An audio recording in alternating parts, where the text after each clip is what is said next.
Olá, sejam bem-vindos sempre ao canal Estudos da Doutrina Espírita, aqui no blog pessoal do Facebook e também no canal do YouTube. Você pode acessar todos os vídeos desde o início, acompanhar o estudo, as reflexões dessa obra básica que fez nascer a doutrina espírita, que é o Livro dos Espíritos. Nós já estamos na terceira parte dessa obra, em seu capítulo 10 da Lei de Liberdade. Vamos terminar hoje com um resumo teórico do Móvel das Ações Humanas, escrito por Allan Kardec. Acompanhe comigo.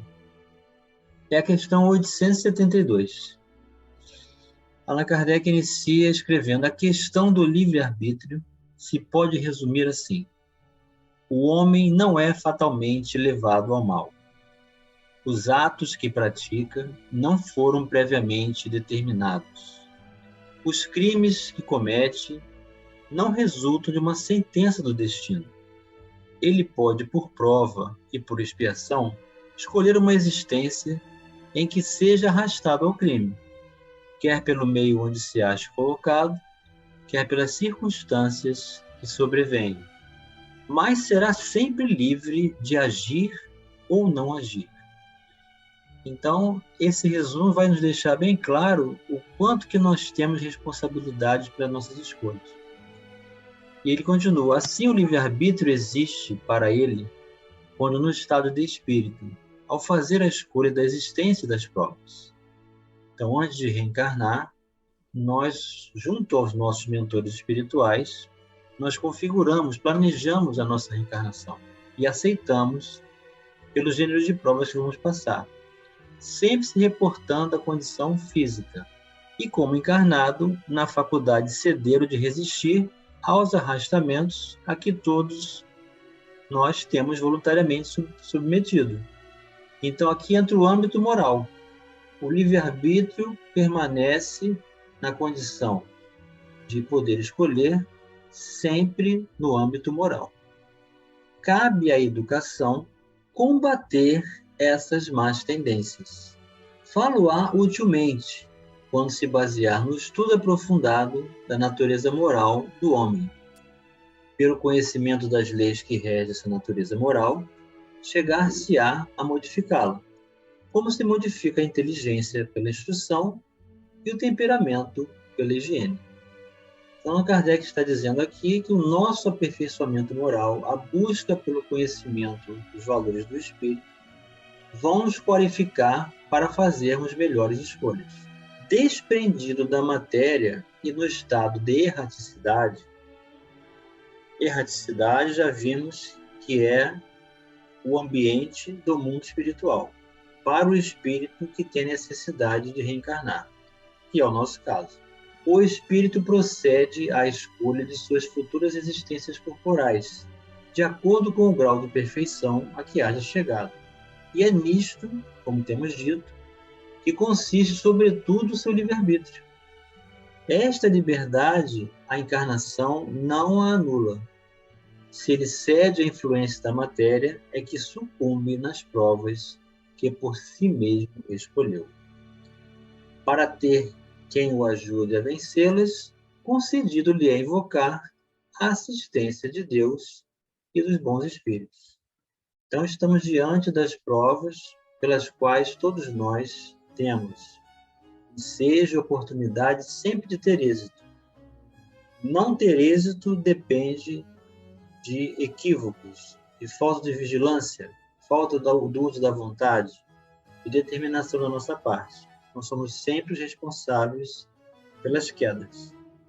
E podemos contar sempre com os nossos mentores, com os ensinamentos de Jesus e evocando a assistência de Deus, nosso Pai Celestial. Sem o livre-arbítrio, o homem não teria nem culpa por praticar o mal, nem mérito em praticar o bem.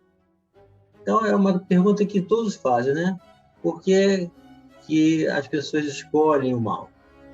Os espíritos responderam já que nós temos o livre-arbítrio como recurso da criação divina.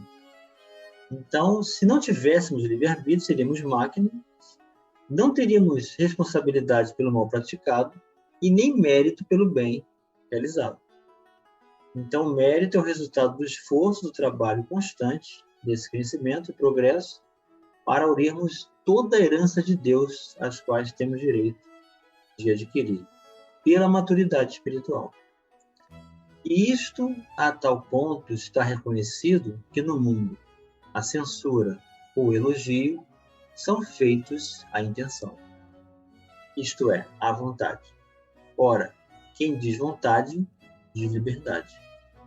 Nenhuma desculpa poderá, portanto, o homem buscar para os seus delitos na sua organização física, sem abdicar da razão e da condição de ser humano, para se equiparar ao bruto.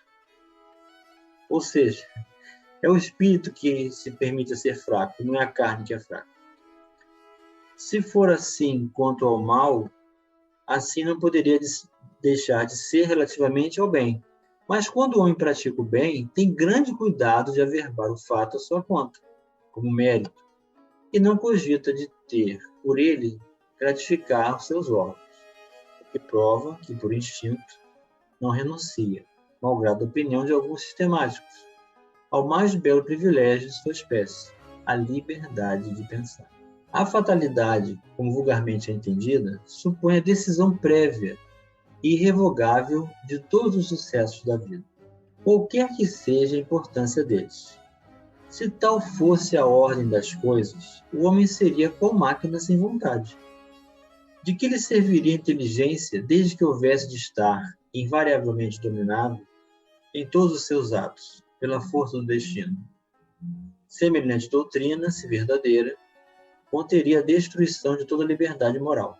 Já não haveria para o homem responsabilidade, nem por conseguinte, bem, nem mal, crimes ou virtudes.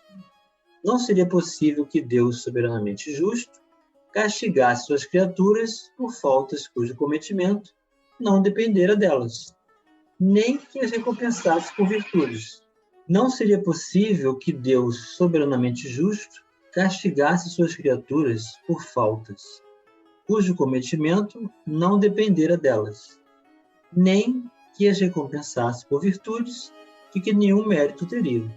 Então, como Deus é Pai, é um ser justo, bom, eterno, imaterial, presente em nossas vidas, nos deu a vida por sua vontade, também nos deu a capacidade de fazer distinção entre bem e mal. E se tivesse dado para nós como fatalidade tudo o que devesse ocorrer, nós não teríamos nem responsabilidade pelo mal realizado e nem pelo mérito de aquisição das virtudes. Demais, tal seria a negação do progresso, porquanto o homem, tudo esperando da sorte, nada tentaria para melhorar sua posição, visto que não conseguiria ser mais nem menos. Contudo, a fatalidade não é uma palavra vã. Existe na posição que o homem ocupa na Terra e nas funções que aí desempenha, em consequência do gênero de vida que seu espírito escolheu como prova, expiação ou missão. Então, os espíritos deixaram bem claro isso nas respostas a Kardec. Existem 3 situações de fatalidade. Quando estamos desencarnados e fazemos a escolha do gênero de provas que vamos passar quando encarnados. O momento do nascimento e o momento da desencarnação, desde que se cumpra o recurso da consciência, da vontade de Deus, dentro desse gênero de provas, sem os excessos, sem sairmos do curso desse gênero. Então chegamos à condição de espíritos completistas, ou seja, completamos o tempo previsto de reencarnação e desencarnamos na hora certa. Ele sofre fatalmente todas as vicissitudes dessa existência e todas as tendências boas ou más que lhe são inerentes. Aí, porém, acaba a fatalidade, pois sua vontade depende de ceder ou não a essas tendências. Então, repetindo, no âmbito moral não existe fatalidade. Existe ensejo para, diante das provas, cedermos às tentações ou criarmos resistência para não nos permitirmos a elas.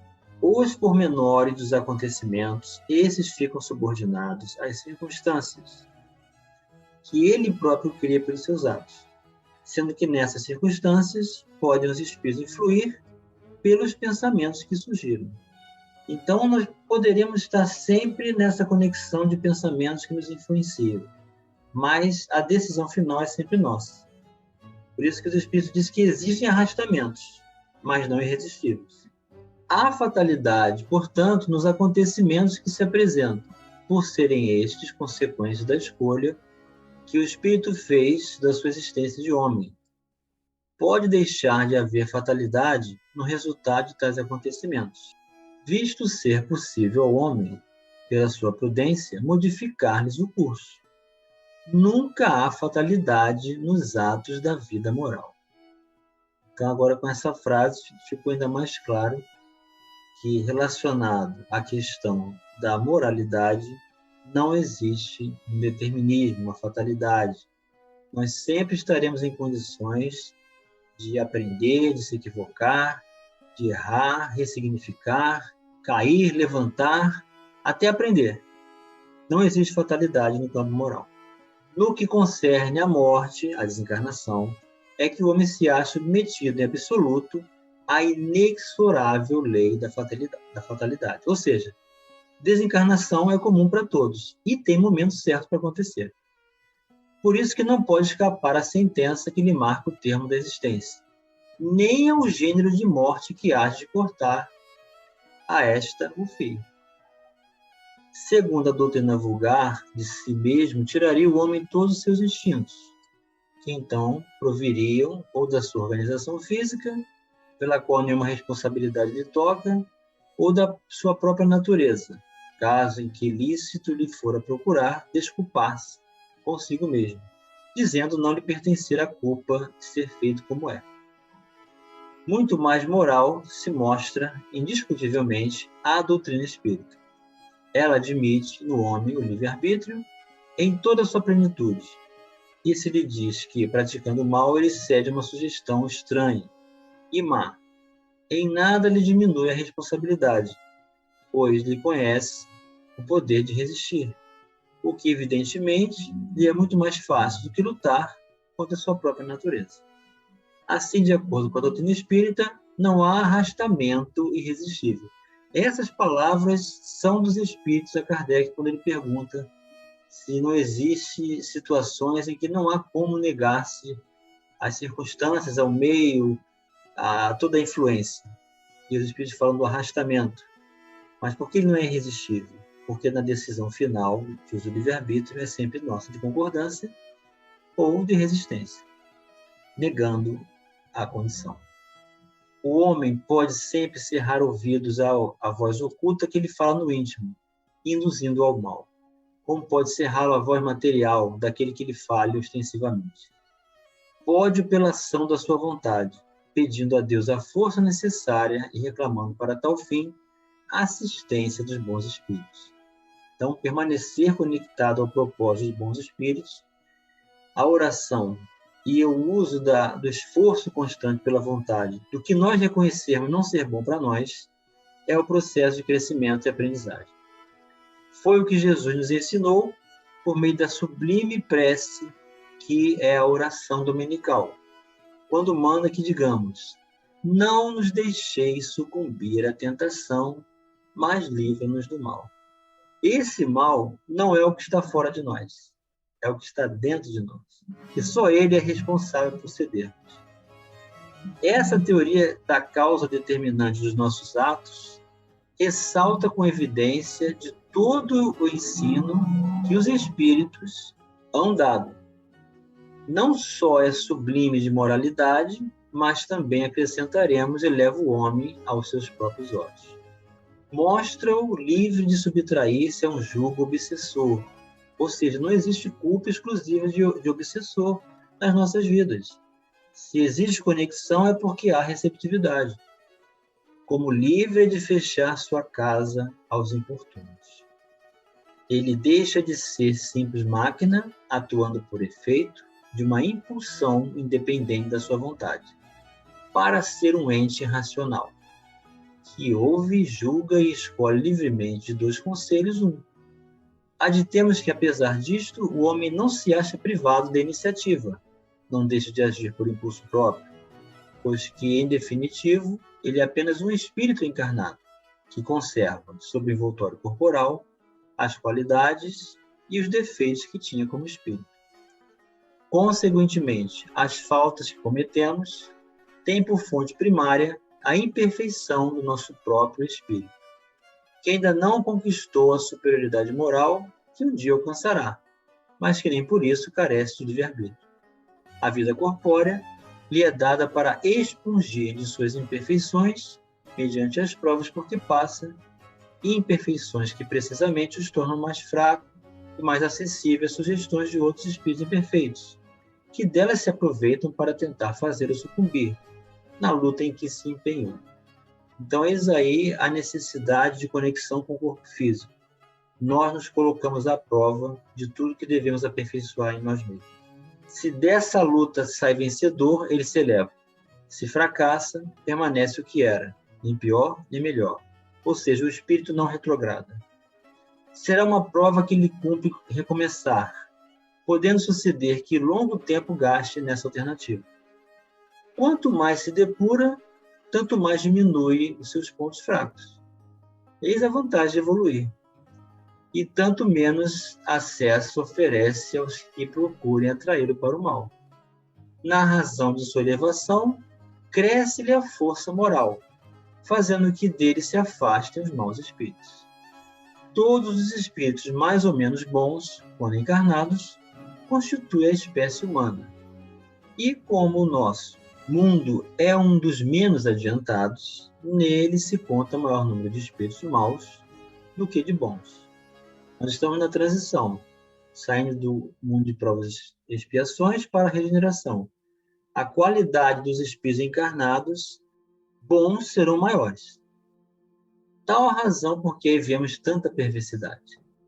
Façamos, pois, todos os esforços para este planeta não voltarmos após a presente estada, e para merecermos ir repousar em mundo melhor, em um desses mundos privilegiados, onde não nos lembraremos da nossa passagem por aqui, senão como de um exílio temporário.